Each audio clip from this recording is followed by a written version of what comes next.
네, 여러분 안녕하세요. 대한민국 최고의 방송 스픽스에서 또 최고의 앵커가 진행하는 최경영의 정치 본색 시작하겠습니다. 너무 아쉽게도 최고의 앵커가 지금 잠시 자리를 비워서 그보다는 좀 못하지만 그래도 괜찮은 앵커가 땜빵을 좀 했습니다. 네, 다음 주 월요일부터는 최경영 앵커가 올 것 같고요. 여러분들 많이 기다리셨으니까 이야기 보따리 잘 풀어달라고 얘기하시면 될 것 같습니다. 자, 어쨌든 저는 오늘, 내일, 그리고 금요일까지 3일 동안 정치 분석합니다. 네, 여러분들께서 많이 야, 너 잘했어, 괜찮아 이런 얘기 해주시면 제가 또 달라질 수 있으니까 응원 많이 부탁드리고요.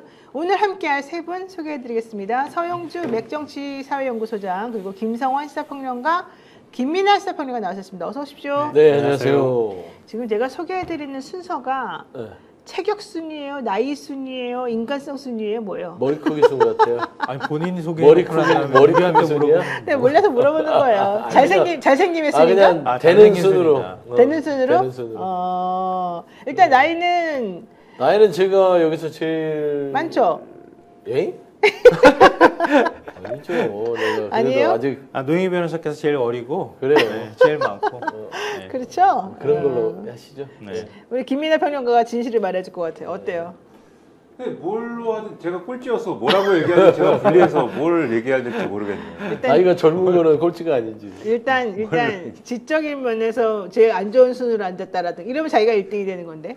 가장 지적이야. 뭘 얘기하든 하여튼 제가 불리해서. 아, 그래요? 당황스러운 질문을 너무 성국같이 하시죠. 좀 당황스럽네. 아, 난 저런 반응은 좀 생각하지 못했거든. 아, 정말 저분은 대단해요. 나랑 안 맞는 것 같아? 맞춰가는 거지. 아니에요. 사실 잘 맞아요. 제가 저분의 평론을 들을 때마다 깜짝깜짝 놀래요. 좀 길긴 한데 얘기 듣다 보면 야, 아무도 생각하지 못하는 저런 측면을 날카롭게 딱 지적해 주는구나. 역시 김민아는 천재다. 왜 최경영이 편애하는지 알겠다. 그래서 제가 들고요. 그래서 앞으로 저는 김성환을 편애하기로 했습니다. 좋습니다. 아무도 편애하지 않는 김성환 내가 챙겨야 된다. 감사합니다. 우리가 또 인연이 있거든. 네. 자, 오늘 방송 한번 해보죠. 요즘도 뭐 명태균 게이트 아주 제가 보기에는 운영이 급감할 때까지 정말 난리 날 것 같아요. 지금 이 녹취들이 계속 공개가 되면서 이 경쟁이 붙었어요, 기자들이. 근데 나오는 내용마다가 대통령실이나 정치권에서 부인하는 거하고 다 반대잖아요. 걔네들 다 거짓말하는 것 같거든요. 게다가 명태균 씨도 지금 전부 다 자기 목소리로 나온 거를 다 아니라고 부인하는 상황인데 그 누가 그것을 그렇게 이해를 하겠습니까? 할 수 없습니다. 당신이 진실을 말할 때까지 우리가 계속해서 파겠습니다. 자, 대선 당시 미래한국 연구소 여론조사 결과가 담긴 이른바 명태균 보고서 세상을 지금 떠들썩하게 하고 있고요. 지금 사실은 전계환 평론가의 마음을 떠들썩하게 하고 있습니다. 그분이 이 건 나온 다음에 종횡무진 다니면서 취재를 열심히 하고요. 속보, 그다음에 인터뷰 아주 그냥 다른 데서 절대 못하는 이걸 지금 혼자 다 하고 있어요. 자, 근데 이제 그 중에 뉴스사파가 보고서 내용을 가공 요약한 명태균 메모장을 입수했다고 하는데 저 이 명태균 메모장 옛날부터 알고 있었거든요. 이 텍스트 문서로 된 건데 보고서는 보고서대로 있고요. 500자 분량의 텍스트가 따로 있습니다. 혹시 이거 보셨어요? 네, 봤습니다. 어떻든가요? 통상적으로 이게 정치권에서 보고할 때 많이 만드는 뭐 텍스트 문서인데 통상 이게 누구한테 보여줄 때 많이 쓰느냐? 시간 없는 후보한테 직접 갈 때 많이 쓰죠. 아, 이런 거는? 대부분 후보자들은 시간이 없어요. 네. 그렇기 때문에 보고서를 들춰서 읽을 시간이 없고 저도 이제 여러 가지 선거를 해보고 후보협회 다녀보면 통상 구두로 이야기를 합니다. 네. 후보님, 9차 보고서가 있는데 요점은 이렇고 요점은 결론이 이렇습니다. 라고 얘기를 하거나 아니면 아주 한 번에 볼 수 있는 텍스트, 한 장짜리 보고서. 이게 늘 후보한테 가는 공산이 크거든요. 네. 그래서 저는 이제 추측컨대 명태균 씨가 이 9차 보고서를 집약한 텍스트 문서를 작성하러 한 것은 윤석열 당시 후보에게 보고하기 위한 용이 아닌가. 아니면 그 옆에 있는 윤석열 후보에게 직접적으로 뭔가를 보고하는 아주 중책에 있는 사람에게 전달하기 위한 어떤 문건이라고 보는 게 맞을 것 같다. 네, 맞습니다. 지금 이게 보게 되면 공표 및 보도 불가 자료 미래한국연구소 자체 면밀조사 9차 지금 무선 RDD 뭐 어쩌고저쩌고 해가지고 5,016명에 대해서 이제 했다. 이러면서 후보 지지도, 당선 가능성, 단일화를 유리한 후보, 사전투표 참여 여부, 정당 지지도, 그다음에 이 면밀조사 9차 중에서 사전투표 참여자를 또 따로 떼어서 사전투표 참여 응답자 남녀 2,796명, 이분들을 또 가중치를 또 따로 줘가지고 후보 지지도를 자기네들이 계산을 해내고 당선 가능성, 뭐 단일화를 위한 후보, 정당 지지도 이런 것들을 이제 했어요. 자, 근데 이거를 왜 만들었는지 이제 여기에 대해서 강혜경 씨가 얘기를 하죠. 명태균 씨가 처음에는 여론조사 보고서를 만들려고 했다가 아까 좀 전에 본 게 그 여론조사 보고서예요. 이후 전화로 텍스트로도 만들어서 카카오톡으로 달라고 했다. 어딘가에 보고하기 위해서 텍스트를 만들려고 했던 것 같다. 이거는 그래프 다 빼고 그냥 한 장짜리 한눈에 딱 알아볼 수 있게끔 그렇게 만드는 건데 이게 말씀하신 그 보고용 파일이지 않습니까? 그렇습니다. 네. 그랬는데 이걸 했는데 이 사실은 그 통화 녹음도 있어요. 다른 게 아니고 보고서는 그냥 하고 뭐 이런 종류의 얘기가 지금 있는데 이런 게 있음에도 불구하고 명태균 씨는 아니다라고 지금 거짓말하고 있는 거잖아요. 야, 이거 어떻게 보십니까? 근데 뭐 명태균 씨 같은 경우에는 지금 수사가 자기 목전 앞에 와 있잖아요. 자기 네. 코앞에 와 있기 때문에 계속 부인하고 있는 것 같아요. 그리고 그냥 이 무조건 사람이, 부인이다. 네, 지금 부인 전략으로 가는 것 같아요. 그리고 또 자기가 생각하지 못했던 자료들이 툭툭 튀어나오는 그렇죠, 것 같아요. 바로 녹취록 그거예요. 내용도 마찬가지고 사실은 자기가 녹음한 게 아니잖아요. 그렇죠. 그러니까 강혜경 씨 휴대전화에서 자연스럽게 녹음이 됐던 게 지금 하나하나씩 나오고 있기 때문에 그 내용을 아마 본인은 다 잘 알지 못할 거예요. 그러니까 그런 내용이 나오고 난 다음에 아마 자기도 당황할 것 같고요. 그러니까 앞으로 검찰 수사를 받을 때 이런 부분들을 부인하기 어렵다고 생각하기 때문에 일단은 부인 전략으로 지금 가고 있는 것 아닌가 이렇게 생각합니다. 지금 이게 2022년 3월 8일 6시 35분에 명태균 씨하고 강혜경 씨가 통화한 내용이 있는데 여기를 보게 되면 명태균 씨가 강혜경 씨에게 보고서는 그냥 하고 그 보고서 그다음에 텍스트 있잖아 텍스트 네 거기는 100분율로 해서 계산해줘 그 텍스트는 금방 계산할 수 있으니까 전체 합이 100이니까 나머지 무응답 이런 것들을 프로테이지별로 다 넣어주면 된다. 그것만 해달라. 그러면 100분율로 다 계산을 해서 주면 된다. 이 얘기를 지금 해요. 이거는 대통령에게 그냥 직보하려고 이 한 장이 필요하다 뭐 이런 얘기겠죠. 뭐 이제 그렇게 추측이 가능하지 않겠어요? 네. 그러니까 지금 9차 보고서가 대선 투표 전날이에요. 3월 8일. 네. 그러니까 이제 그날 9차 보고서가 선거에 어떤 영향을 미쳤느냐 봤을 때는 객관적으로는 큰 영향은 없었을 거예요. 다만 명태균 씨가 본인이 9차라면 8번을 더 했다고 추측할 수 있잖아요. 그러니까 이 대선 이 와중에 윤석열 후보와 긴밀하게 보고를 했었고 결국에는 마지막 방점으로 당신은 이긴다. 어떤 심리적인 안정감을 주기 위한 최종적인 보고서를 작성한 것으로 봐야 되는데 저는 명태균 씨가 점점 좀 말하자면 못나지고 있다. 못나지. 예, 처음에는 뭐 대단히 뭐 본인은 그 자존감이 높고 뭔가 나를 함부로 하면 안 되고 라고 하면서 어떤 사실에 대해서 직접적인 거짓 해명은 없이 동문서답은 했지만 그렇죠. 최근 들어서는 그냥 거짓말을 해요. 아 본인이 바보입니까? 자기 돈 써가면서 보고서 만들고 그 다음에 이런저런 뭐 허장성세를 직원한테 하면서 그렇게 참 한가하게 살았다. 본인 말이 거짓말하면 참 한가하게 산 거 아니겠어요? 네. 그래서 저는 이런 부분에 있어서는 아까 김성환 평론가서 얘기한 대로 검찰 수사를 앞두고 이제는 어떤 뭐 방어권 차원에서 거짓말을 이제 제대로 하고 있다. 근데 이 보고서 만든 시점이 굉장히 흥미로운데요. 이게 3월 8일이잖아요. 3구 대선이잖아요. 대선 하루 전날 만들어서 보고를 했다고 하는 건데 후보 입장에선 만약에 김건희 여사가 거기 관련이 돼 있다고 하면 굉장히 피가 마르는 그런 기간이잖아요. 네. 더군다나 대선 깜깜이 기간에 들어가 있는 상황이었어요. 대선 깜깜이 기간이 3월 3일부터 들어갔거든요. 근데 3월 3일 날 안철수하고 단일화를 한 거예요. 그러니까 거의 막상막하인 상황에서 안철수하고 단일화했을 때 효과가 어떻게 나타나서 대선 결과가 어떻게 나올까 이게 엄청나게 궁금한 상황이었단 말이죠. 근데 만약에 지금 얘기하는 것처럼 이게 뭐 전략회의라는 이름으로 캠프 내에서 이 보고서가 올라가가지고 얘기가 됐다고 하면은 그건 뭐 이철규나 누구 지금 국민의힘 의원들 가운데 누군가가 받아가지고 했다고 하면 모르겠는데 지금까지 강혜경 씨 녹취 내용이나 주장을 보면 이철규나 이런 사람하고 연결됐다고 한 흔적이 없단 말이에요. 그럼 결국은 김건희 여사가 굉장히 궁금해했다. 그래서 윤석열 대통령한테 보고할 필요가 있었지 않았을까 싶고요. 그러니까 그 사이에 있었던 여론 흐름을 0.73%였으니까 결국은 두 후보 간의 차이가 그 사이에 있었던 여론 흐름을 명태균이라는 사람한테 그 이전부터 기대해 왔기 때문에 명태균을 통해서 파악하려고 했던 게 아닌가 그렇게 추정해 볼 수 있을 것 같아요. 그러니까 이 보고서가 그 신용환 교수한테 나온 거지 않습니까? 네. 보고서 파일이. 그리고 그 교수 신용환 교수한테 나왔다라는 거는 그 3월 9일 아침 회의에서 공식적으로 어쨌든 뭐 그걸 공식적이라고 해야 됩니까? 어떻게 해야 됩니까? 어쨌든 그 회의에서 다른 보고서인 거잖아요. 그렇죠? 네.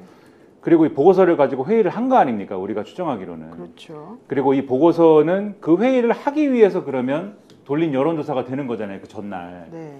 그렇다라고 하면은 그 여론조사를 돌릴 때 그 아침 회의에서 무슨 논의를 할 거다라는 걸 알고 돌렸다라는 결론에 이제 제 생각에는 이르게 되고 그러면 그날이 대선 당일인데 아침에 무슨 논의를 하겠습니까? 그러니까 제가 며칠 전에도 이거 나왔을 때 이제 말씀드린 것 같은데 그날 해야 될 일에 대한 거를 논의를 한 거예요. 그날 아침에는. 근데 그날 투표하는 날이니까 그렇죠. 뭘 논의를 해야 되냐면은 최대한 투표시키자 이거를 논의를 해야 되는 거거든요. 맞습니다. 그날은. 그리고 투표를 시키기 위해서는 어느 계층 누구에게 어떻게 조직 전략을 어떻게 가져간다. 요거를 논의하는 거고 저 보고서의 내용은 그날도 말씀드렸는데 이 사전투표에서는 이재명 후보가 어쨌든 간에 이긴 거다. 그리고 그런데 5,000명 샘플 가지고 여론조사 돌려보면은 윤석열 후보가 뭐 압도적으로 이긴다. 그러면은 본투표에서 우리가 조직을 충분히 하기만 하면 압도적으로 이기는 거다. 그 이제 보고서에 보면은 당선 확실 뭐 이렇게 써 있잖아요. 네네네. 그러니까는 최대한 우리가 조직하면 이긴다. 요 회의를 한 거잖아요. 지금 이제 우리가 요 보고서만 놓고 생각을 해보면.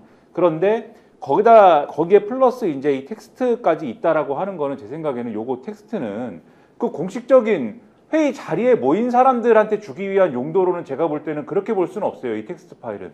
왜냐하면 거기에 있는 사람들은 다 이 회의 자료를 들고 있었잖아요. 네. 텍스트 파일을 별도로 받을 이유가 없습니다. 네. 텍스트 파일은 누가 받아야 되냐면은 돌아다니면서 핸드폰 봐야 되는 사람이 받는 겁니다. 저거는. 이 보고서는 PDF 파일이기 때문에 네. 이거 눈 안 좋아가지고 이걸로 볼 수가 없어요. 저도 노안이 와가지고 PDF를 이걸로 보는데 상당한 어려움이 있습니다. 이런 젊은 나이에도 노안이 왔습니다. 저 30대 네. 후반에 이미 와가지고 이 40대 초반인데도 노안이 와서 안경 맞추는데도 힘들고 얘기가 또 딴 데로 올라요. 네, 이거 너무 억울합니다, 그냥, 진짜. 네. 이런 원래 하는 얘기를 돌아와 주세요. 아무튼 그래서 말씀하신 대로 그날도 이제 바쁘셨던 분한테 보고하기 위한 목적 하나가 있고 그다음에 제가 좀 의심되는 거는 요렇게 텍스트 파일 PDF는 가공하기가 어렵고 텍스트 파일은 가공하기가 쉽거든요. 텍스트 파일 수정하는 거는 뭐 쉽잖아요. 저거 가공하기가 매우 쉬웠기 때문에 그리고 가공하기가 쉽고 공유하기가 쉽습니다. 요거. 그래서 저만의 의심은 요것이 제가 볼 때는 뭐 받은 글 이렇게 해가지고 막 돌리기도 좋은 형태다. 사실은 이게. 그래서 그런 형태로 이제 좀 들어갔을 가능성도 우리가 좀 한번 생각을 해봐야 되지 않나 이런 생각도 좀 가지고 있습니다. 그래서 이런 거 집어넣으면은 예를 들면 여러분 투표하면 이깁니다. 본투표 지금 사전투표에서는 우리가 졌기 때문에 본투표하면 이만큼 이길 수 있기 때문에 적극적으로 투표해 주세요라고 할 때 이런 거 약간 그대로 넣으면 티나니까 앞뒤 잘라가지고 받은 걸 약간 숫자만 딱 넣어가지고 집어넣어서 막 돌리면 사실은 이 텍스트 파일이 그렇게 활용하기는 좋은 거거든요. 지금 맞아요. 네. 딱 그 말이 딱 맞는 게 사실 이게 9차 면밀조사 보고서잖아요. 이 9차 면밀조사 보고서를 그 신용환 교수의 말에 의하면 그날 캠프에서는 지금 말한 대로 사전투표 참여한 사람과 아닌 사람의 성향을 딱 비교를 해가지고 아직 안 한 사람들이 이만큼이 있으니까 그 사람들에게 투표 동료를 이런 식으로 하자 이 작전을 짰었대요. 근데 두 가지가 생각나는데요. 하나는 그때 제가 요즘에 굉장히 강한 민주당 성향인 사람으로 보수 쪽에서 분류를 한다고 하던데. 강한, 약한이 아니고 강한. 네. 그래가지고 종편에서 잘 그 섭외를 안 한다 이런 얘기도 어디서 제가 소문으로 듣기도 오늘 우리 했는데. 다 억울한 얘기 다 합시다 오늘. 네. 그 제가 왜 기억나냐면은 지난 대선 때 이재명 후보하고 윤석열 후보하고 격차가 좀 벌어졌었어요. 네. 중간에. 그러다가 거의 대선이 가까워졌을 때 막 이재명 후보가 지지율이 올라가기 시작했어요. 그래서 제가 방송에서 항상 얘기를 많이 했던 게 딱 달라붙었다. 이제 누가 이길지 아무도 알 수가 없다. 붙었다. 네, 이런 얘기를 굉장히 많이 했거든요. 그런 상황에서 깜깜이 기간으로 딱 들어갔어요. 그러니까 대선 캠프나 아니면 대선 후보 입장에서는 굉장히 불안한 상황이었다. 이게 첫 번째고요. 두 번째로는 윤석열 대통령의 최고의 참모가 누구였을까 생각해보면 당연히 김건희 여사예요. 왜냐하면 그 서울의 소리에도 나오잖아요. 당시 종로에 그 핵심 참모하고도 제가 몇 번 밥을 먹기도 했었는데 종로 사무실에 윤석열 대통령이 안 나왔어요.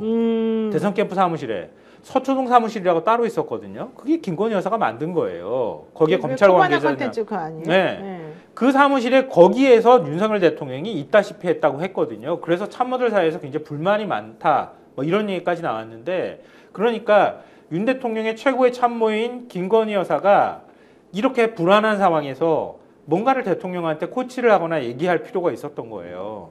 그래서 파일을 받았다고 하면은 김건희 여사를 통해서 받았을 가능성이 좀 가장 높다고 보고 김건희 여사가 파일을 전해줬을 때 윤석열 대통령은 대선 참모라고는 하지만 대선 기간 동안에만 결합된 사람들이란 그렇죠. 말이에요. 네. 완전히 믿기 어려운 사람들이었다는 거죠. 그러니까 그 대선 기간 동안에 윤 대통령 다닐 때 뭐 선거 캠프나 아니면 연설이나 이런 장면이 뭐 마음에 안 든다 그러면은 확 가버리잖아요. 막 네, 이거 네, 화를 네. 내고 그랬었던 상황이었단 말이에요. 네. 원래 지금도 그런 스타일을 유지하고 있고. 근데 그런 상황에서 대선 마지막 전략회의일 수 있는 회의에서 네. 참모들을 쫄 필요가 있었겠죠.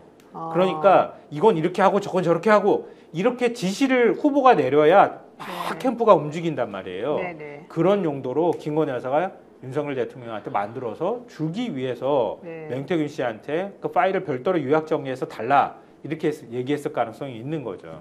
자, 그러면 명태균 씨가 강혜경 씨에게 텍스트만 해줘. 일단 윤석열한테 보고하게. 그 싱크 한번 들어볼게요. 여보세요? 네. 네, 오늘 빨리도 오늘 결과 나오죠? 네.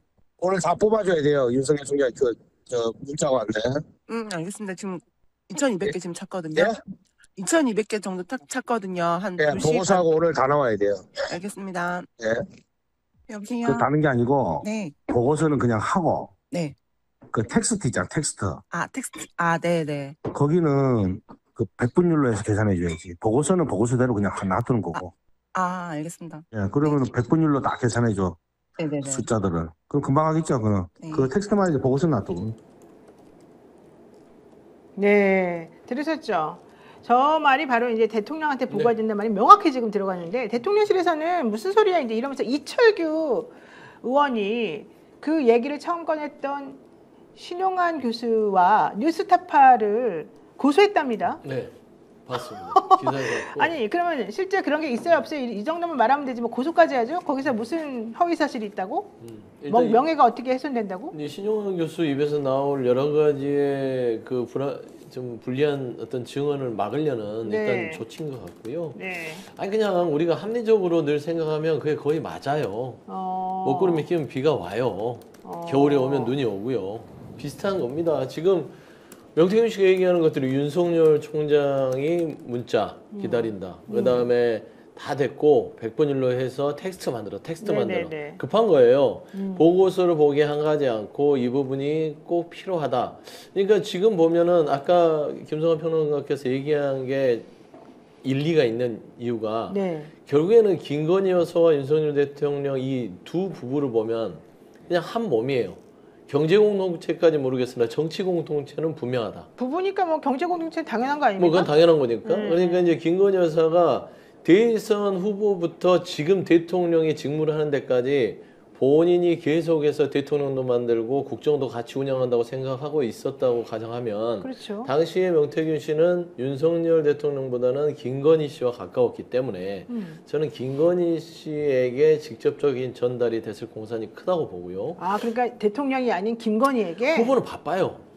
후보는 바쁘기 때문에 몇 번은 만나서 이런 이 명태균 선생이 있어요. 김건희 여사가 얘기했을 것이고 네. 최근에 보면 윤석열 대통령이 좀 거짓말 아닌 거짓말, 팩트에 근거한 거짓말해요. 네. 이 사람을 명태균 씨를 대선 후에 나는 본 적이 없다.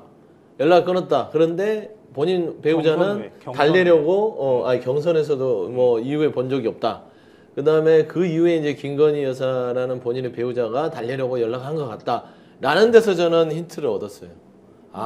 김건희 여사가 계속해서 지금 보면 2024년 공천까지 계속 명태균 씨 연결이 되잖아요. 네네. 그거 부인할 수 없잖아요. 네. 그러면 결국에는 당시에 이 보고서는 김건희 여사한테 들어가서 공산이 크다. 그러면 김건희 여사가 받아서 남편에게 줘서 설명을 해서 이렇게 남편- 지시를 한 거죠. 이래서 이런 조치를 하십시오. 그럼 남편이 그러면 그것을 이철규에게 준 거예요? 이철규에게? 그럴 수 있죠. 저는 그럴 공산이 크다고 봐요. 근데 왜냐면 그러면 어떻게 아니. 고소를 왜 해요? 뭐가 잘못됐다고? 뭐 잘못된 건 없는데 입 막으려고 하는 거죠. 아, 너 이제 더 이상 떠들지 말아라. 떠들지 말아라. 왜 이거 자꾸 캠프에서 내밀한 얘기를 하고 있느냐. 고마해라. 이제 그 얘기죠. 그런 얘기예요, 맞아요? 단순한 거예요. 아니, 근데 저는 윤석열 대통령 통해 가지고 전달해줬다기보다는 아예 김건희 여사가 캠프를 움직였어요. 아, 자기가 그 캠프를? 총괄했어요. 그러니까 그러니까 서초동 사무실을 총괄했다니까요. 네. 그러니까 서초동 사무실을 총괄을 했기 때문에 사실은 아주 그 뭐랄까 긴밀한 내용은 그 서초동 사무실에서 주로 공유가 됐을 가능성이 매우 높고요. 그러니까 서초동 사무실에서 그걸 총괄한 김건희 여사가 네. 이쪽 종로 쪽이나 공식적으로 결합한 사람들, 네. 그러니까 이철규나 이런 사람들 참모라고 공식적인 직함을 달고 있었던 사람들을 좌지우지했을 가능성이 굉장히 높고, 그러니까 윤 대통령을 통해서 갔다기보다는 바로 아마 전달했을 거예요. 제가 볼 때는. 회의 자료를 올려요. 그리고 바로 전달하고. 대통령이 거칠 필요도 없다? 거칠 필요도 저희가 볼 때는 없었을 거예요. 아. 그러니까 어쨌든 김건희 여사가 모든 것들을 다 총괄한다고 하는 거를 그 캠프에 다 있었던 아니까? 사람들은 다 알았을 거다. 저는 그렇게 아. 생각해요. 그리고 그 메모장이 필요했다고 하는 거는 네네. 그러니까 사실은 김건희 여사가 그렇게 여론조사에 대해서 시시콜콜이 다 분석할 능력은 없잖아요. 솔직히 해놓고. 왜 그래? 그 똑똑한 분이 뭘 그 왜 보고서까지 모르겠어요? 다 주면 그거 네. 알겠어요. 더 요약해줘요. 제가 뭐 남편한테 얘기를 할게요. 뭐 이렇게 됐을 가능성이 있는 거지. 아니 근데 이 김건희 여사는 특이한 게 서울시장 여론조사도 궁금해했다고 명태균 씨한테 이거 1000개 뭐 해달라고 그랬다는 거잖아요. 제가 그 최근에 네. 이 김건희 씨의 이 여러 가지 행적을 보고 대한민국 최고의 오지랖하다. 오지랖호? 안 키는데. 왜 이렇게 관심이 많았을까요? 다 모든 거에. 그러니까 제 생각에는 네. 본인 남편에 대한 믿음이 없었고 본인 남편이 뭐라 하면은 불안했던 거죠. 그래서 내가 직접 해야겠다. 네네. 내가 나서지 않으면 이 판들이 다 흔들리겠고, 참 이게 이 과도한 자기 확신인데 본인이 국정을 개입해야만 그나마 대한민국이 돌아간다고 생각했던 그런 생각을 가지고 사는 것 같아요. 그러니까 뭐 재보궐선거, 대선, 경선, 대선 가운데 그다음에 대통령이 돼서도 다 개입하잖아요. 보세요. 최재형 목사하고 얘기할 때 남북 문제도 제가 한번 풀어보겠다. 그렇지, 자기가 하겠다 그랬지. 이건 안보 문제. 그다음에 외교 매일 따라다니죠. 순방 갈 때. 맞아요. 못 믿는 거예요. 이번에도 이게. 또 간다 그러죠. 그러니까 그다음에 당무 개입하죠. 한동훈 대표한테 문자 보냈죠. 당무 개입이에요. 그다음에 공천 개입하죠. 네네. 공천 선물로 주죠. 그러니까 안 하는 데가 없잖아요. 그다음에 양평고속도로, 고속도로 걱정해서 게다가 그것도 있고. 원희룡도 김건희 여사가 뺀질해가지고 그 자기가 원하는 그 보궐선거 종로에 못 나갔대잖아요. 맞아요. 그러니까 이 모든 거를 그냥 국정을 총괄하려는 이 오지랖병에 걸려 있다. 그런 생각이 드는 거예요. 게다가 명태균이라는 사람이 윤상현 의원에 따르면 명태균이라는 사람이 이준석을 또 띄워주려고 외교 무슨 장관, 외교통상부 장관 거기에 또 추천도 했다 그러고. 근데 솔직히 그 당시에 그 얘기 들었다고 하는 그 당시에 이준석을 외교부에 보내야 된다 이런 소리 사실 있었어요. 기억나세요, 여러분? 그렇죠. 기억 안 나요? 난 기억이 명확히 나는데 이준석이 영어도 잘한다 그러면서 외국도 물을 먹었잖아요. 하버드 나왔잖아요. 그러니까 그 당시에 외교부 장관 후보로 이준석 얘기도 나왔었어요. 솔직히 잠깐. 근데 이제 이준석이 나는 그거 아니야. 이제 이렇게 해서 넘어갔는데 내가 하고 싶은 말은 어떻게 명태균이라는 사람이 그 혁신위원장 하고 있는 이 여당의 이 높은 분에게 찾아와서 얘를 이거 시켜야 된다. 어떻게 이딴 말을 왜 하는지 그리고 그런 말을 왜 들어주고 앉았는지 그것도 황당한 문제인데 몽땅 다 보니까 명태균과 김건희 여사가 그냥 다 이걸 좌지우지한 건가 이런 생각이 들더라고요. 그러니까 이게 공식적인 루트에 따라서 공적으로 논의해서 뭐 황당한 결론을 내렸다라고 하면은 그냥 네, 그 세력이 네. 웃긴 세력이다. 네. 그 세력이 뭐 능력이 없는 세력이다. 그렇게 평가하면 되는데 지금 그런 문제가 아니고 추가적인 문제가 발생하지 않습니까? 그러니까 그렇죠. 오세훈 서울시장 선거할 때 김건희 여사가 명태균 씨한테 시켜가지고 1000개 샘플 돌려가지고 여론조사를 받아봤다. 명태균 씨가 이렇게 얘기하는 거. 그거 여기 사실이라 그러면은 우리가 대번에 어떻게 생각하게 되냐면 그냥 김건희 여사가 예를 들면 선거 상황이 궁금했으면은 주변에 물어보면 되잖아요. 그냥 그렇죠. 선거 잘 되고 있습니까? 뭐 그 당시에 그 좋아했던 이준석 대표한테 물어보면 되잖아요. 선거 잘 되고 있어요? 밥 잘 챙겨 드세요? 뭐 전망이 좋아요? 물어보면 되지 않습니까? 근데 그게 아니라 여론조사 시켰다라는 거는 뭐예요? 그거는 선거 상황을 총괄했나? 그러니까 이 생각을 하게 되는 거잖아요. 누군가를 서울시장에 내보내려고 하거나 자기가 그렇죠. 생각한 후보가 있거나 자기가 나가고 싶은 거 아니에요? 무슨 자기만의 어떤 구상이 있거나 그걸 관철시키려고 했거나 뭔가 지방 근데 그 시점이 뭐 그런 후보를 후보를 모색하거나 그런 단계도 아니거든요, 사실. 네. 지방선거 한참 진행 중인 상황이기 때문에 그러면은 이 서울시장 선거를 최소한 김건희 여사가 나름의 어떤 입김을 넣어가면서 지금 치르고 있다라고 생각할 수밖에 없어요, 사실. 그렇게 치러졌는가라는 의심을 갖게 되는데 어쨌든 그렇게 치렀다 치면 그런데 이 여론조사 그러면 비용 지출을 했는가? 지금 이 돈 못 받았다는 거잖아요. 네, 그렇죠? 네, 네. 오세훈 시장과 관련된 여론조사는 비용 못 받았다는 거고 네. 이런 식으로 그리고 대선에도 이 지금 우리가 의심하는 이런 명태균 씨 여론조사 돌려가지고 뭐 이렇게 저렇게 활용한 거에 대해서 지금 돈 못 받은 거지 않습니까? 네. 돈을 못 받으니까 근데 이게 예를 들면 이런 비선이나 이런 걸 통해서 진행된 여론조사이기 때문에 공식적으로 지출할 수가 없었던 것일 테고 네. 공식적으로 지출하지 않으니까 다른 방식으로 이 지출이 안 된 비용을 주지 못한 비용을 다른 방식으로 지금 이득을 줘가지고 해결하려고 했던 거고 네. 그게 김영선 의원 공천이라든가 창원 산단에 뭐 예를 들면 가서 부동산 개발업을 한번 해보세요 뭐라든가 이런 걸로 이제 이어진 거고 그렇죠. 그게 부정부패나 비리로 이제 결실을 맺게 되는 과정이 되는 거잖아요. 네. 그러니까 이게 얼마나 황당한 비리로 이어지는 겁니까? 국정 개입이, 공천 개입이, 당무 개입이 황당한 비리나 부정부패로 이어지는 그런 거를 우리가 명태균 씨 사건을 통해서 보고 있는 거잖아요.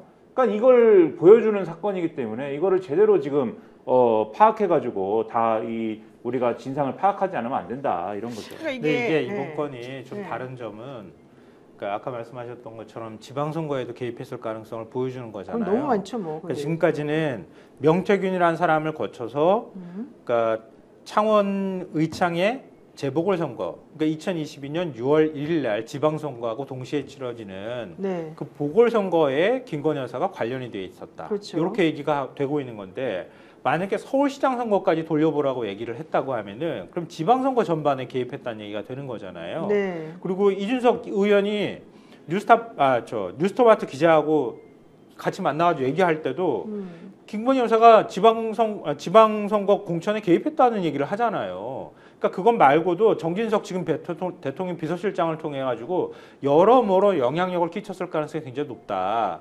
그리고 그 무렵이 지금 2022년 5월이잖아요. 네네. 우리가 지금 얘기하는 것처럼 뭐 관저공사부터 시작해가지고 다 그 영향력을 끼쳤다고 하는 게 얘기가 나오고 있잖아요. 그렇죠. 그러니까 그때는 대선에서 남편이 당선되고 난 다음에 그 최고 권력 실세로 이미 다 알고 있을 정도로 영향력을 여권 내에서 행사했다. 선거에도 개입했다. 이렇게 얘기가 될 수 있는 거예요. 그러니까 그걸 보여주는 거 또 다른 증거가 이번에 튀어나왔다.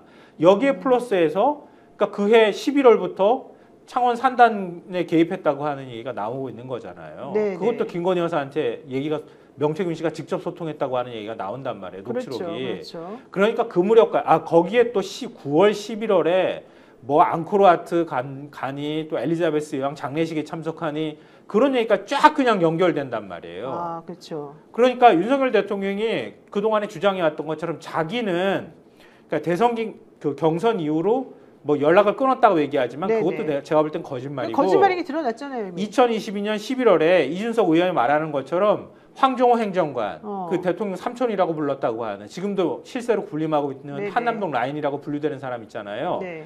이준석 의원이 10월 말 정도에 윤석열 대통령하고 관계를 단절시켰다고 얘기를 한단 말이에요. 그렇죠. 그러니까 그때까지는 윤석열 대통령하고 어떤 식으로든 개입이 됐을 가능성이 굉장히 높고 그 이후에도 지난 총선까지 쭉 김건희 여사하고는 연락을 하면서 뭔가 관계를 맺었다. 이렇게 얘기하는 걸 보여주는 거예요. 그래서 그러니까 총선 때도 개입했을 가능성이 충분히 있는 거예요. 김건희 여사 통해서. 그래서 이철규 의원이 길을 쓰고 이거를 지금 이 교수님하고 뉴스타파를 그래서 길을 쓰고 법적 대응을 하는 겁니다. 막으려고. 왜냐면은 그래서 이 모든 거를 이게 김건희 여사가 개입을 하는 어떤 대가 관계가 이루어졌다라고 하는 스모킹 건이 여론조사하지 않습니까? 그 여론조사를 해준 거에 대한 대가로서 이게 이루어졌다라는 건데, 근데 네. 지금 여러 가지 정황이 있고, 그 다음에 그 정황에 대한 증거라고 한다면은 사실 명태균 씨가 증언하는 거, 요게 이제 있어야 되는 건데, 그렇죠. 명태균 씨는 조용히 시키는 거잖아요. 지금 계속 우리가 의심하는 거는 권력이 네. 명태균 씨를 조용히 시키거나 아니면 다른 별도의 어떤 뭐 검찰 수사에 있어서의 이득을 뭐 제공하는 것인지 어떤 건지는 모르겠으나 별도의 뭔가가 작용하고 있어서 명태균 씨가 조용히 하면 이 여론조사 관련된 어떤 대가관계나 이런 거는 부정을 할 수가 있겠죠. 김건희 여사와 윤석열 대통령이. 근데 지금 새롭게 이 여론조사와 관련된 물증이 지금 다른 경로에서 나온 거잖아요. 맞아요. 예. 이 우리 신 교수님과 뉴스타파 보도에 의해서. 근데 여기서는 이 사람들이 지금 뭘 우길 수 있냐면 이게 그러니까는 그거랑 똑같아요. 윤석열 커피 보도랑 똑같은 거예요. 그래서 이 사람은 이 신 교수님이라는 분은 민주당에서 공천받고 출마하려고 했던 사람이다. 그리고 뉴스타파는 괘씸하게도 윤석열 커피 보도, 사실은 윤석열 커피 보도도 아닌데 그 사람들이 주장하기로는 윤석열 커피 보도라는 걸 해가지고 작정하고 지난 대선 때 윤석열 대통령한테 윤석열 후보를 막 떨어뜨리려고 했던 그러한 아주 괘씸한 언론사다. 이 둘이서 짜고 지금 보도를 이렇게 꾸며내가지고 한 거 아니냐. 이렇게 몰아가려고, 몰아가기 딱 좋다. 이렇게 생각하는 거잖아요. 그러니까 네. 여기에 대해서는 법적 대응을 하면서 요거는 그래가지고 이 지금 보고서 나온 거는 그래서 믿을 수가 없어. 요렇게 이제 신뢰성을 지금 방어하려고 하는 거지 않습니까? 요렇게 몰아갈 거거든요, 지금. 요런 작전이다. 근데 이게 뭐 얼마나 유지가 가능하겠습니까? 네. 뻔할 뻔짜죠. 이게 제2의 고발 사주 사건이에요. 그래요? 문건이 가가지고 거쳐가가지고 도달한 지점이 분명히 있는데 그 과정의 중간에 받은 사람들이 있잖아요. 김웅 전 의원부터 시작해가지고 그때 가긴 갔는데 난 잘 모르겠는데요. 기억나지 않는데요. 이러면서 부인하잖아요. 윤석열 대통령이 거기서 꼬리를 딱 잘라버린 거잖아요. 이것도 역시 마찬가지예요. 대선 캠프까지 갔어. 네. 갔으면 일단 명태균하고 대선 때까지는 어떤 방식으로든 연관이 됐다고 하고 또 중간에 김건희 여사한테 보고용으로 윤석열 대통령한테 보고용으로 갔다. 여기까지 당사자들의 녹취 내용이 있잖아요. 네네. 있는데 거기 캠프까지 갔는데 어느 루트로 갔는지 그리고 진짜 대통령한테 그게 영향을 미칠 만큼 뭔가의 그 긴밀한 루트로 갔는지 안 갔는지를 좀 확인을 못 해주는 거잖아요. 네네. 그러니까 거기서만 잘라버리면은 정치자금법 위반 혐의를 대통령한테 적용할 수가 없지. 김건희 여사한테. 이런 방식으로 지금 늘 쓰는 방식인 거예요. 고발 사주 사건 때도 그때 이거 그 공작이라고 얘기를 하면서 네. 되치기를 했잖아요. 네네. 이것도 역시 마찬가지로 그런 전략으로 가고 있는 것이다. 한번 일단 다시 들어보겠습니다. 명태균 씨 육성입니다. 서울시장 여론조사 여사가 궁금해. 한번 볼까요? 1000개. 네네네. 예, 바로 해서 바로 오늘 좀 달라는데 그 사모님 이야기해서 네. 궁금하대요. 알겠습니다. 그거 좀 돌려줘요. 네, 1000개 바로 해서 여사가 달래. 그러니까 우리 여사님은 참 관심이 오만 가지에 다 있는 것 같아. 그리고 원희룡 장관이 종로에 보궐 나가고 싶어 했을 때도 자기가 원희룡 장관의 부인에게 수행을 부탁했는데 싫다는 이유로 원희룡 잘라야 된다, 보여주면 안 된다 이랬다는 거잖아요. 본인이 그냥 모든 걸 다 좌지우지해야지 좀 직성이 풀리는 그런 성격이었을까요? 왜 그게 이럴까요? 사실이라면은 부부가 진짜 큰일 난거 아닙니까? 닮았네. 공사 구분이 안 되잖아요. 네. 근데 저는 명태균 씨의 그 오세훈 서울시장에 대한 선거 결과가 궁금해했다. 네, 이제 워딩만 보면은 궁금했는데 명태균 씨가 알아서 해준 거잖아요. 네, 그렇죠. 해달라고 요청을 한 적은 없다라는 것인데 저는 이게 이제 이 문장으로 크게 문제가 되지는 않을 것 같고 중요한 큰 문제 거는 아닌데? 연계시키는 브릿지가 되죠.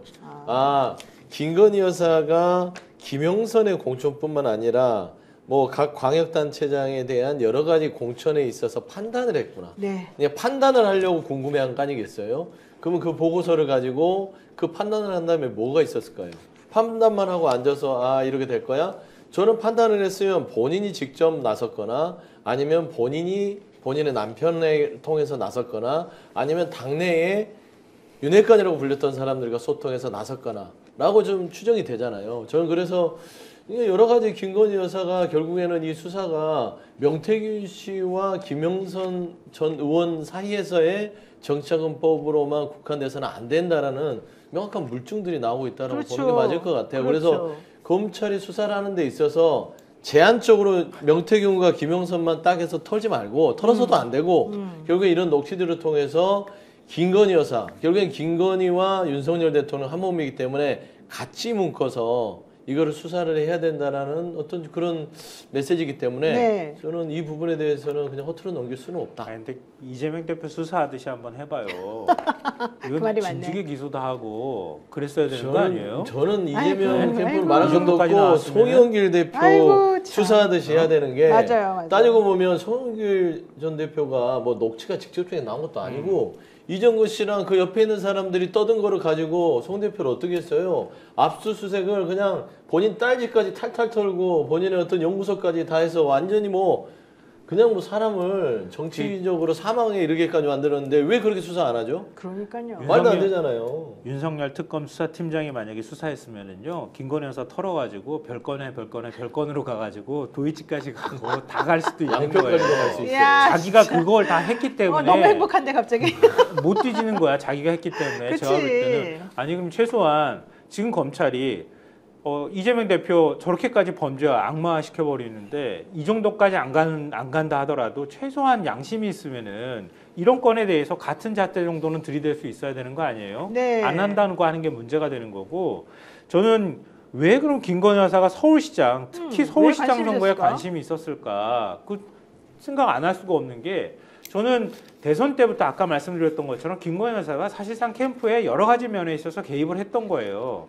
그러니까 대선 끝나고 난 다음에 자기가 끌어들인 사람들, 참모들을 전부 끌고 지금 대통령실에 들어갔던 거잖아요.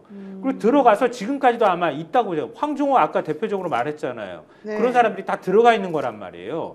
그리고 대통령실에서 대통령의 일정부터 시작해서 좌지우지하고 있기 때문에 제2부속실 설치를 그동안에 안 하려고 했던 거 아닙니까? 그런 거하고 연관이 된다고 보는데 그러니까 지방선거 문제에 있어서도 자기가 다 보고받았고 네. 지방선거에서 내가 뭔가 한다고 하거나 영향력을 끼치거나 행사하기 위해서는 알아야 될 거 아닙니까? 그렇죠. 그러니까 제일 중요한 서울시장 선거에서 뭐라도 한마디를 할 거면 할 수 있으려면 뭐라도 건덕지가 있어야 할 거 아니에요. 네네네. 아 지금 여론이 이렇게 흘러가는데 어떻게 될 것 같아요? 이렇게라도 말을 건네야 될 거 아닙니까? 그런 용도로라도 필요했기 때문에 여론조사 보고를 해라 이렇게 얘기했을 거고 그 이전에도 그런 게 대선 기간 동안까지 81차례 걸쳐서 조사 계속했다고 하잖아요. 그런 거에 이미 입맛이 길들여져 있었을 것이다. 제가 그러니까 대통령 당선된 이후에도 지방선거에도 그런 행태를 똑같이 반복했을 가능성이 높다 이렇게 보는 제가 거예요. 지금 말을 듣다 보니까 이 서울시장 여론조사 궁금해해가 지금 2022년 5월 30일 통화 녹음이었거든요. 네, 맞아요. 지난번에 제가 뉴스공장 가서 공개한 통화 녹음 중에 하나가 이준석 대표가 의뢰했다, 부탁했다 이렇게 말하면서 명태균 씨가 강혜경 씨한테 경기도지사 선거 여론조사 한번 돌려봐 이렇게 말하는 게 있어요. 근데 그게 언제 거냐면 2022년 3월 23일 거예요. 2022년 3월 23일에 경기도지사 선거를 이준석 의원은 궁금해했고 김건희 여사는 2022년 5월 30일 서울시장 여론조사를 궁금해했네요. 이게 3월하고 5월하고 이제 2달 정도 요때가 사실은 그 지방선거 기간이잖아요. 둘이서 한 명은 경기도를 궁금해하고 한 명은 서울시를 궁금해하고. 이준세가 부탁을 해서 이건 무슨 뜻일까요? 아무 뜻이 없을까요? 근데 그 3월은 네. 아마 그 확인을 일정을 해보시면 네. 경선이 안 끝난 상황입니다. 그래서 유승민, 김은혜의 경선이 안 끝난 상황에서 이준석 의원은 당대표인데 경기도지사 선거에 뭘 궁금해했는가 여론조사까지 동원해서 그러니까 그게 이상하죠. 그리고 그 비용 지출도 지금 안 한 것 안 하고. 같은데 본인은 지금 안 했다고 주장을 하는데 어쨌든 간에 그걸 한번 생각을 해보시면은 될 것 같고 이거는 5월 30일은 이미 후보 확정 다 되고 이제 진행 중인 거잖아요 선거가. 그렇죠. 그 상황에서 이제 김건희 여사가 서울시장 잘 되고 있는가 이거를 확인을 왜 해야 되냐. 그러니까. 그 두 개를 생각해 보면 이준석 대표가 궁금해했던 거는 대표로서 무슨 전체 상황을 궁금해한 거냐에 있어서는 제가 볼 아닌 것 때는 같고. 그게 아닌 것 같아요. 자기가 좋아하는 사람이 될까 말까 이거 아니야? 그렇죠. 그거였지 않았을까? 저는 그게 이제 좀 유승민. 그렇죠. 유승민을 당시 밀려고. 유승민이 경쟁력이 있는 거냐? 어떻게 해야지 뭐 이게 좀 엎을 수 있는 거냐? 뭐 이런 거지 않았을까라는 좀 생각도 들고 그렇죠. 확인해봐야 되겠지만. 근데 5월 말에는 5월 30일에는 이미 그런 단계가 아닌 거지 않습니까? 경선 끝난 거 경선이나 뭐 이런 거 다 끝나고 이제 선거 치러야 되는 거잖아요. 그렇죠? 거기는 선거 전체를 진두지휘하는 사람의 입장에서 서울시장 선거를 지금 바라보는 그런 상황에서 여론조사일 수밖에 없는 거잖아요. 그러면은 당대표가 누굽니까? 이준석입니까? 김건희입니까? 이게. 그러면 2022년 5월 30날 여론조사 대상은 누구였어요? 그때 서울시장 후보로 나온 사람이 누구였어요? 오세훈, 송영길 뭐 이렇게 되는 거죠. 그러면 여론조사. 오세훈이 될까 말까에 대해서 관심이 않았을까? 근데 실제로 그 조사 결과 보면은 오세훈 시장이 상당한 격차로 송영길 후보를 누르는 걸로 아마 돼 있을 겁니다. 그러니까 그때는 다 사실 송영길 후보가 당선되기 어렵다고 그쵸, 그건 여론사 다 결과도 우리가 알고 나오고 다 하고 있었어. 있었던 네. 상황이란 말이에요. 근데 네. 왜 굳이 시켰냐고. 그치. 왜 궁금하지? 왜 굳이 보고를 받으려고 했었냐고. 보고를 하려고 했었냐고. 그러니까 기존에 나온 것 말고 김건희 여사가 뭔가 카드로 들고 제가 아까 말씀드린 것처럼 뭔가를 지휘하거나 개입하거나 할 때 근거를 가지고 말하기 위한 용도로 그렇죠, 했었을 가능성이 그렇죠. 높고 그 전에도 계속 뭔가를 말음처럼 명시가 했던 거예요. 마름처럼. 네. 김건희 여사와 관련되어 있는 궁금한 부분들을 해소해 준다거나 이런 것처럼 뭔가 둘이서 소통을 할 때 아, 요즘은 어떻게 될 것 같아요. 아, 그럼 제가 한번 돌려볼게요. 돌려보고 제가 보고 드릴게요. 뭐 이런 식의 관계들이 계속 유지가 알겠습니다. 됐다고 볼 수 있는 거예요. 네, 알겠습니다. 자, 그 다음 또 주제로 넘어가도록 하겠습니다. 김 씨라고 운전해 주신 분이 있어요. 그 당시에. 또 배 땡땡 예비 후보가 있어요. 이분들이 김건희 여사를 보러 아크로비스타에 갔었어요. 네. 그랬는데 못 보고 내려왔다가 첫 번째 이제 얘기예요. 왜? 그날 너무 바쁘고 그 집에 재판이 있어서 재판 준비 때문에 힘들었다. 근데 그걸 명태균 씨가 데리고 갔다는 얘기죠. 그러니까 명태균 씨가 데리고 간 게 두 군데인데 하나는 김종인 대표가 있던 광화문 오피스텔. 그래서 독립군 자금 되는 사람이요. 막 이제 이런 말까지 하면서. 그 이제 직접 얘기한 사람이 김태호 수장이죠. 그 다음에 또 명태균 씨가 그 기사와 함께 배 땡땡을 데리고 아크로비스타에 갔어요. 그건 확실해요. 근데 그날 마침 아까 제가 말씀드린 것처럼 그 집이 바빠가지고 인사는 못하고 내려왔다는 거예요. 그랬는데 그 다음에 또 다시 명태균 씨가 그 운전기사와 함께 서울에 올라갔대요. 예, 그래서 그때 김 여사를 만난 적은 이제 없는 것처럼 이제 보여요. 그러니까 이 운전하신 분은 김 여사를 만난 것으로 얘기는 지금 되고 있어요. 왜? 운전기사 하신 분이 직접 자기가 자랑을 했으니까. 근데 요거와 관련해서 자, 어떤 얘기가 오고 갔는지 한번 싱크 들어보고 다시 얘기하겠습니다. 너 부른다. 너 가서 그 차용증을 그 해소하러 갔었고 서울에 네가 대선 때 계속 한 5, 6개월 동안 계속 다녔지 않느냐. 그러니까 이제 걔 데리고 김건희 소개시킨다고 가가지고도 그날 못 만나고 김정희 위원장을 데리고 또 내가 전에 한번 갔다 그랬잖아요. 네, 그때 가셨다며 광화문에. 또 김정희도 또 그 백이 또 그때 또 데리고 갔대요. 그때도 가고 그러고 나서는 또 이제 다음에 명태균이하고 같이 갔을 때 김건희는 여사를 봤대요. 가서 인사하고 나왔대. 그 김 씨가? 예. 백이하고 같이 갔는데 참 그때는 이제 같이 소개시킨다고 못 만났고 왔을 때. 못 만났고. 예. 이제 그 다음번에 어디 갔을 때. 그 함성득 교수가 너는 어디 비행기 타고 왔냐 하니까 아니 차 타고 왔다 하니까 누구냐고. 그러니까 나랑 같이 온 친구가 있다 하니까 올라와서 그 형수한테 인사라도 하고 가라고. 그리고 함성득 교수가? 예. 그래가지고 김기가 가서 여사를 인사하고 나왔다 하더라고. 얼굴 한번 보기는 봤대. 나는 안 봤어. 저 함성득 교수는 저한테 자기는 명태균을 만난 건 인정하는데 그 나머지 사람은 잘 모른다. 그 사람이 누군지를 일단 잘 모른다. 그래서 배 땡땡을 뭐 같이 만났는지 안 만났는지에 대해서는 자기가 확인할 수 없다. 이렇게 얘기를 했고요. 네. 그 다음에 김 땡땡 운전하신 분도 그분이 누군지는 잘 모르기 때문에 명태균 씨 주변에 여러 사람이 있는 건 알았지만 실질적으로 그건 모른다 이렇게 얘기했어요. 근데 저 말에 약간 함정이 들어있어요. 제가 사실 함성득 교수가 저한테 전했을 때 그 말을 제가 안 했는데 보세요.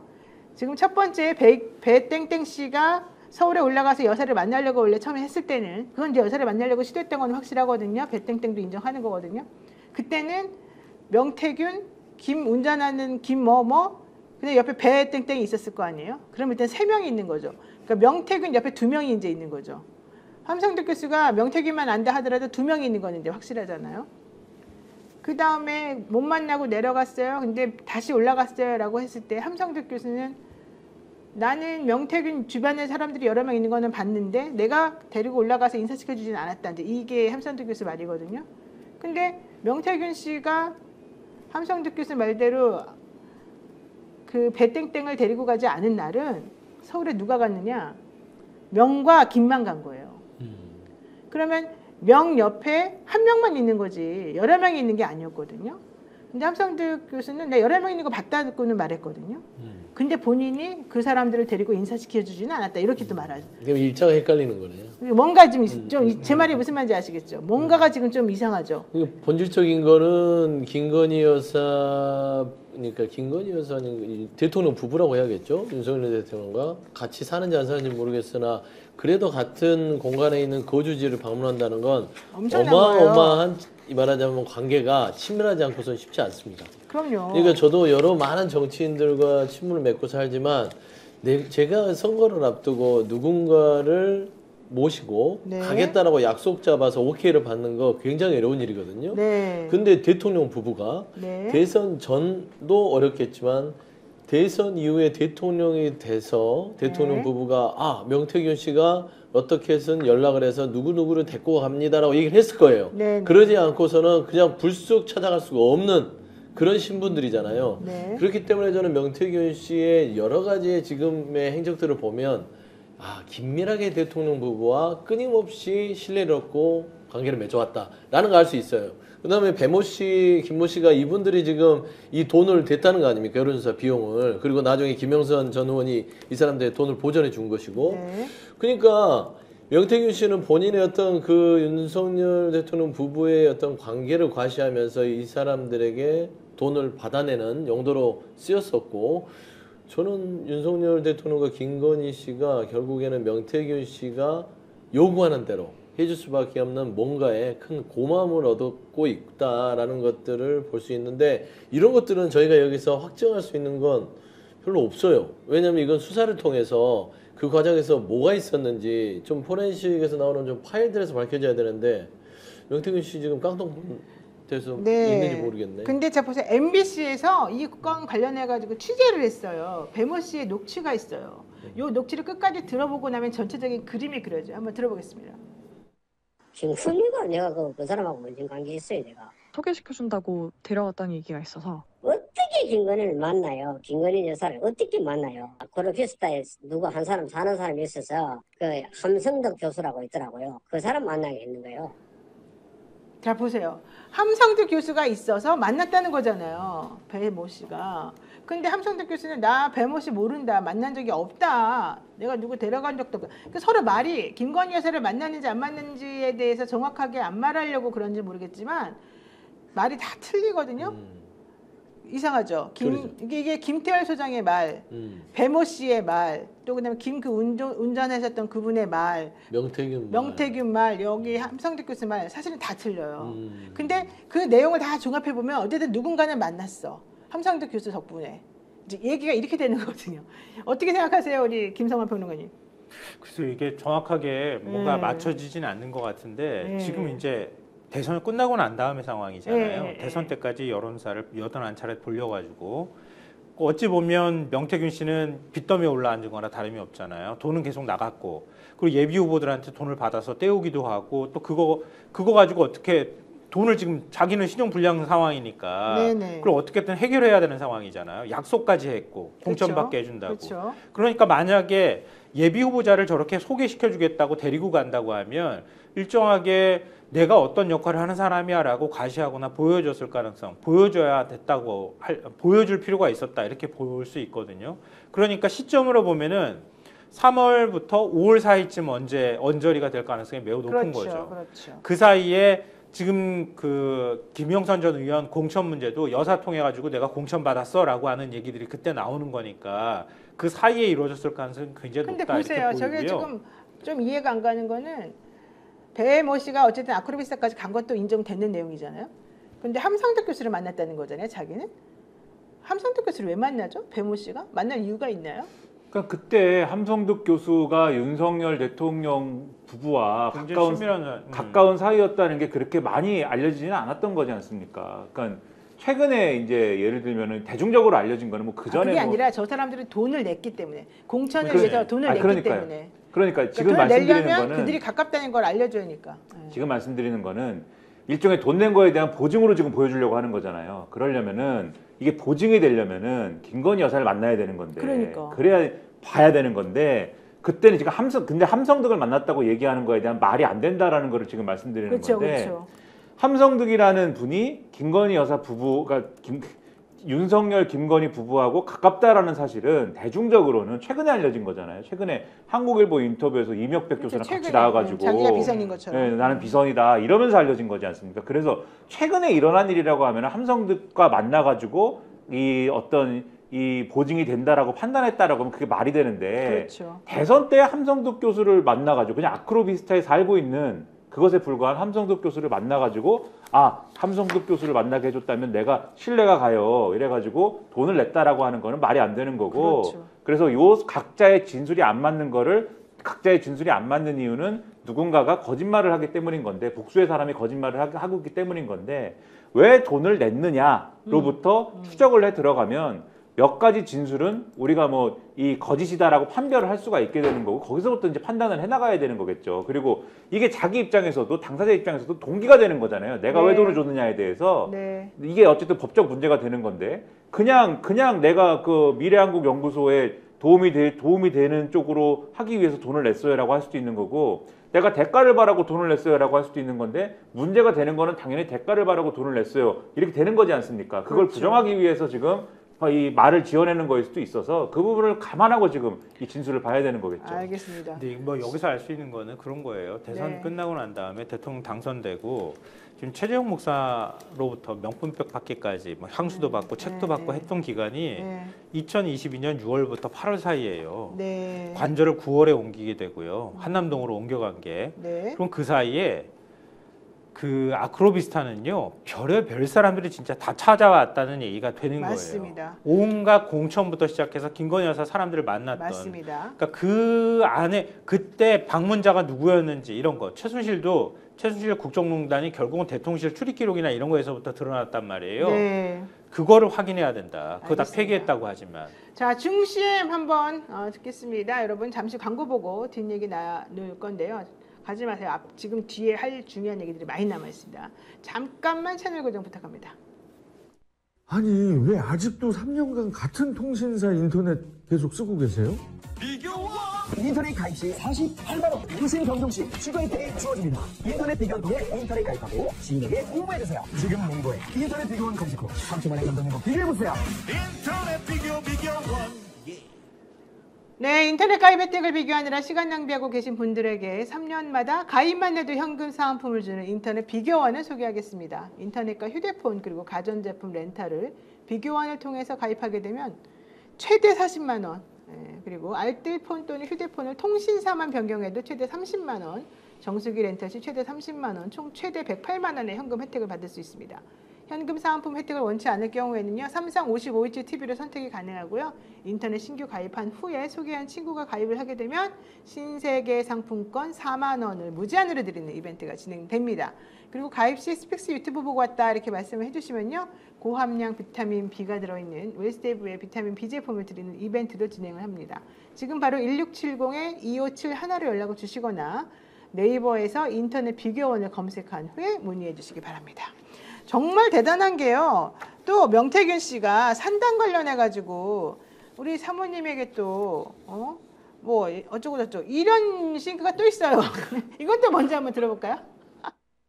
박정희 대통령이 조성한 제1창원 국가산단 첨단기계 산업 특화돼 있잖아요. 그 폰트로 그 밑에도 똑같이 해달래요. 윤석열 거기에 위로 올려서 지금 윤석열 넥타이부터 해서 저 밑에까지 공간이 많잖아요. 네. 국가산단이 필요합니다를 넣어야 돼요. 왜냐하면 이거는 부탁하는 거거든 사모한테. 네, 이거는 사모한테 부탁하는 거다. 그러니까 명태균 씨는 항상 김건희 씨를 여사 혹은 사모 이 두 단어를 불렀는데 국가산단을 사모한테 부탁한다는 건 무슨 뜻일까요? 사모가 그만큼 힘이 있었다고 생각하는 그러니까 것이고 여기가 아닌데 여기를 산단 지역으로 해줄 수 있다 이런 건가요? 그렇죠. 그러니까 산단이 필요한 이유에 대해서는 수사를 통해서 밝혀지겠으나 네.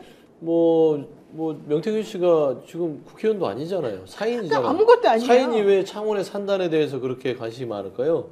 본인이 이득 아니고 아니면 본인 애국심, 애양심이 넘쳐서 그랬을까요? 그거는 좀 말이 안 되는 것 같고 중요한 거는 김건희 여사라는 사람이 명태균에게는 말하자면 꿀단지 같은 거예요. 그렇죠. 그래서 본인의 어떤 녹취들을 보면 다른 사람들은 투자 안 하나 봐라는 얘기들을 하잖아요. 자기는 투자를 했다고 생각하는 것이고 투자를 했으면 이제 뽑아 먹어야 되는데 잘 뽑아 먹을 수 있을 것 같은 느낌? 그러니까 뭐 이 창원산단의 부분들이 말하자면 공천을 김영선 전 의원 부분까지 김건희 여사를 통해서 어느 정도 획득을 하고 나서 되는구나, 투자를 했더니 되는구나 생각하니 일단은 산단 부분도 과감하게 밀어붙였던 거 아닌가. 일단 이거는 상당히 김건희 여사가 어떤 단순한 민원이라고 해명할 수 있는 부분은 아닌 것 같아요. 산단 부분들은 여기가 되면 다른 데가 포기되는 수가 있기 때문에 그렇죠. 저는 이 부분의 절차를 명확하게 파악을 해서 양평고속도로의 종점 변경만큼 큰 사건이다라고 생각합니다. 저는 이제 이 부분을 보는데요. 그러니까 우리가 얘기를 많이 했던 것처럼 대선 기간 전까지 여론조사를 계속 돌렸잖아요. 반복적으로. 그것 때문에 명태균 씨는 부채를 안는 거랑 다름이 없게 됐어요. 대선 끝났어요. 네. 끝나고 난 다음에 아마 제가 볼 때는 김건희 여사 만나서 돈 받으러 간다고 얘기를 했다며요. 강행균 씨한테. 비행기 표까지 끊어줬다고 얘기를 하고 있잖아요. 네. 올라갔는데 아마 김건희 여사도 주변에 있는 사람한테 이거 돈 줘야 돼 말아야 돼 고민했을 가능성이 있거든요. 근데 돈을 주면 안 되잖아요. 네. 그건 윤 대통령한테 코치받았을 가능성도 있는 거죠. 왜냐면 돈을 주는 순간 이미 딱 걸리거든. 명태균한테 100% 명태균한테 발목이 잡힐 거거든. 못 주고 대신에 그럼 원하는 게 뭐야? 김영선 공천 대신 줄게. 이렇게 됐을 가능성이 있고 그러면 명태균이라는 사람은 자기가 돈이 지금 어디선가 나와야 되잖아요. 그러니까 6월 선거 때 보궐선거에서 당선되고 난 다음에 선거 비용 일부를 김영선은 보전해주고 나머지 세비를 반을 받지만 그거 가지고도 안 되는 상황이었단 말이에요. 그럼 할 수 있는 돈 나올 구멍이 뭐가 있어? 만약에 의도를 갖고 접근했다고 하면 산단을 통해 가지고 어떤 방식으로든 내가 돈을 만들 수 있을 것이다. 이렇게 생각했을 가능성이 굉장히 높다는 거죠. 네, 사실 그래서 산단 문제에 개입을 했고 2023년 그러니까 2022년 11월이잖아요. 그래서 산단 결정되는 게 2023년 3월이잖아요. 15일이요. 그리고 난 다음에 5월에 김영선 강혜경 통화 내용을 보면은 거기에 선거법 얘기가 나오고 공소시효 내용이 나오고 돈 얘기가 나온단 말이에요. 서로 간에 다툼이 일어나거나 그게 여전히 해소가 안 됐던 거예요. 그거는 검찰 조사를 받으러 가기 전에 자기네끼리 말을 맞추는 내용이에요. 그렇죠. 상황에서 김영선이가 말을 맞추라고 알려주는 내용이에요. 그러니까 결국은 돈 문제로 계속 뭔가가 서로 간에 삐거덕대는 상황이었다. 강혜경 씨가 결국 명태균한 사람하고 등을 돌리게 된 것도 돈 문제잖아요. 결정적으로는. 그러니까 국가 산단 문제를 만약에 명태균이 본부장이라는 직함을 달고 있던 어쨌든 간에 주도하고 자기가 그걸 안내하고 위치까지 알 수 있었다는 얘기는 어떤 방식으로든 이 건에 개입할 여지가 굉장히 있었던 상황이었다.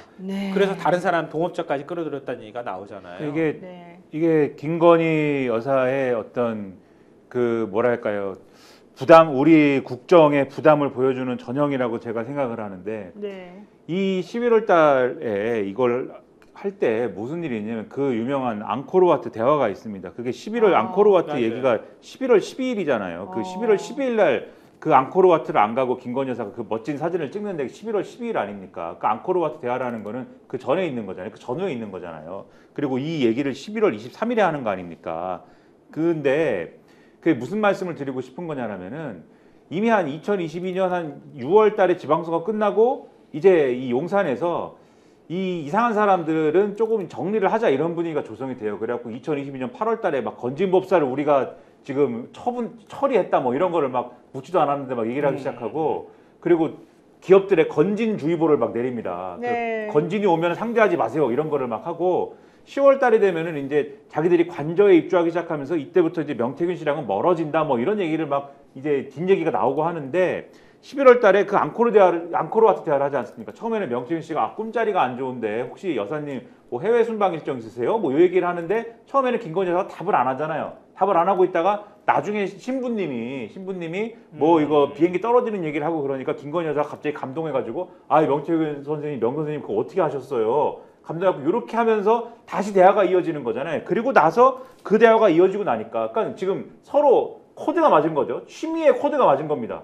원래는 명태균 씨가 이 정리가 됐어야 되는 건데 8월부터 10월까지 사이에 정리가 됐어야 되는 건데 이 코드가 맞으면서 정리가 안 되고 김건희 여사가 명 선생님은 역시 대단해. 다시 한번 감동을 하면서 코드가 맞으면서 산다는 얘기를 명태균 씨가 그 기회를 놓치지 않고 야 사모님한테 이거 얘기해야 되니까 지금 빨리 이거 만들어 이렇게 얘기를 한 거예요. 그래가지고 결국 이 얘기를 하고 산단 이거 뭐 둘러보는데 가이드를 하고 이래가면서 자기가 부동산 개발업을 하는데 들어가고 뭐 이렇게 한 다음에 나중에 가면 공천 받을 때 이제 김영선 의원이 다시 공천 받을 때 이번 총선 때 공천 받을 때 보면은 제가 재밌다고 생각한 게 뭐가 또 하나가 있었냐면은 그 보좌진 중에 이 창원 산단 전담 보좌진이 있습니다. 그 사람 빨리 안 잘리면은 나 공천 받으라고 안 할 공천 받는 얘기 안 시켜줄 거라고 김영선 의원한테 막 항의를 합니다. 맞아요. 그걸 보면서 무슨 생각을 했냐면 아 이게 결국은 부담스러운 얘기가 됐구나. 김건희 여사하고의 관계에서 그 생각을 하게 되거든요. 결국 이거 사단 나는 거예요. 그 시점에. 그치. 그래서 결국은 김건희 여사가 보세요. 무속 코드 나오죠. 결국은. 무속 코드와 그다음에 이거 김건희 여사가 국정 개입해가지고 결국은 이거 해먹게 만들어주는 거 이런 것들 열어주는 거 이런 것들이 다 집약돼 있는 그런 사건이 될 거다 이건 결국은 그렇게 말씀드리는 흥미로운 겁니다. 얘기를 했는데 이준석 의원이 황정호 행정관하고 윤석열 대통령의 관계가 인연이 단절된 게 2022년 10월 말이라고 했거든요. 그러니까 얘기한 것처럼 그 어중이 떠중이 막 김건희 여사랑 연결됐고 이런 것들이 어찌됐든 대통령실 내부에서 경계하는 얘기들이 나왔을 거고 그래서 황정호가 결국은 비서 역할처럼 하는 것처럼 그러니까 그 관저로 또 그 10월쯤에 관저로 공식적으로 한남동 관저로 옮기게 되기도 했고 그러니까 아크로비스타 있을 때 여러 가지 있던 것들이 내부적으로는 아 이거 문제가 많아요라고 하는 얘기가 나왔을 가능성이 많다는 거죠. 그렇게 해가지고 황정호 차원에서 명태균하고 윤석열 대통령 관계는 끊어버린 거야. 근데 그 이후에 이제 앙코르와트 얘기도 나왔던 앙코르 것처럼 비스타 아니고 앙코르와트 11월에 앙코르와트 뭐 꿈 얘기는 어쨌든 이런 얘기가 오고 가는 와중에 11월 23일 날 산단 때 김건희 여사한테 얘기를 한다 그랬단 말이에요. 명태균 입장에서는 딱 잘렸다고 생각했는데 다시 연결이 됐을 가능성이 있고 아니면 둘 중에 하나겠지. 아니면 계속 김건희 여사하고는 뭔가 소통이 됐을 가능성이 있는 거죠. 그러면서 그 틈을 비집고 명태균이 들어갔을 가능성이 있지. 네, 맞습니다. 지금 이제 저거 11월 23일 날 저런 식으로 하라고 명태균이가 얘기한 거는 실질적으로는 11월 13일인가? 네, 11월 14일인가 만들어져요. 11월 23일 날 그러니까 저걸 한다고 나오는데 통화는 실제 23일 날 저 자료는 11월 13일 날인가 만들어지고 그 자료의 주체적인 그 업무를 보는 사람은 공무원 안모 씨로 나와요. 근데 그 사람은 11월 15일 날 그것을 하는 것으로 나와요. 그러면은 23일 날을 기준으로 해서 발표해가지고 사람들이 모아서 한다고 하지만 실제는 11월 11일 이 정도부터 자기네끼리 다 이런 좋은 자료를 다 가지고 했다는 얘기가 되고요. 더 하나 중요한 게 있어요. 2022년 6월 27일 날 국가산업단지 개발 관련 업무 현황 보고라고 하는 게 있는데요. 이거 2022년 6월 7일입니다. 이때 국가산단에 대해서 이제 일을 하기 위해서 현재 지금 산단으로 필요한 데는 어디고 뭔 어디고 이런 보고서가 작성이 하나가 되거든요. 이 한국산업단지공단에서. 그게 바로 우리가 좀 전에 말한 저런 서류가 만들어지기 한 5개월 정도, 4개월 정도 전인데요. 지정권자는 국토교통부 장관이고 신규 검토 기준으로 국가산단 지정요건 부합 여부나 인근 산단 미분양 상황 이런 것 등을 고려하겠다라고 나와요. 근데 여기에 국가산단 관련된 이제 이 현황이 나오면서 2021년 말 기준으로 해서 어디가 있다 이렇게 쭉 나오는데 여기 이제 창원 이런 건 당연히 없고요. 이런 거를 기준으로 해서 보게 되면은 세종이 있어요. 세종이 어떻게 되냐면 세종이 지정 준비 중인 단지, 충주 바이오 헬스 등 4개 단지 지정 승인 신청 준비 중 돼 있어요. 이게 2022년 6월 27일인데 여기 보면은 충주 대소원면, 세종시 연서면, 청주시 흥덕구, 오송, 논산시 연문. 근데 실제 3월 15일 날 2023년 3월 15일 날 발표되는 거에는 세종이 빠진단 말이에요. 창원이 들어가고. 여기 그러니까 세종이 원래 들어가려고 미리 2022년 6월부터 준비돼 있었었는데 그리고 이미 얘네는 일을 잔뜩 해놨는데 갑자기 창원에 들어가고 갑자기 세종이 쫙 빠져버린다는 거야. 이게 되게 중요한 거라는 거예요. 9개월 동안 무슨 좋은 일들이 많이 있었던 거죠. 거기 아까 여사 얘기를 하잖아요. 나는 그래서 의심이 된다는 거예요. 그게 왜 그러냐? 왜 이게 바뀌었느냐? 2022년 3월에 대통령이 당선이 됐거든. 그리고 6월 달에 김영선이가 보궐선거에서 당선이 됐거든.